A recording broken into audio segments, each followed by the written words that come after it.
नमस्कार. विकासाचा महामेरू मान्य श्री तानाजीराव पाटील अध्यक्ष यांच्या वाढदिवसानिमित्त आपण बैलगाड्या शर्यतीचं आयोजन केले आहे. तरी बक्षिसाचे स्वरूप म्हणले तर बैलगाड्या शर्यतीला शोभेल साजेल असं आपण बक्षिसाचं स्वरूप दिलेलं आहे.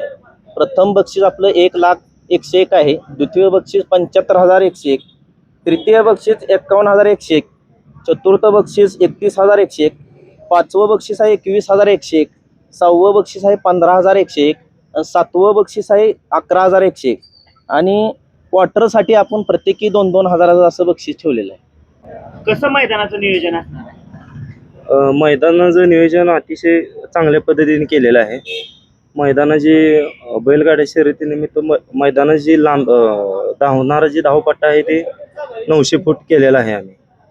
त्या ठिकाणी बैलगाड्यांना पाण्याचे टँकर हे केलेले आहेत, म्हणजे वापरण्याकरता पाण्याचे टँकरची सोय केलेली आहे. 2 टँकरची सोय केली किंवा प्रेक्षकांसाठी पाण्याचे जार वगैरे असं आपण ठेवलेत. आणखी आयोजन कमिटीतर्फे कुठलंही म्हणजे तिथं चुकीचा निर्णय दिला जाणार नाही किंवा कुठल्याही पद्धतीस तिथं 2 नंबर काय असं हे केलं जाणार नाही. रितसर पद्धतीने मैदान भरवण्यात येईल.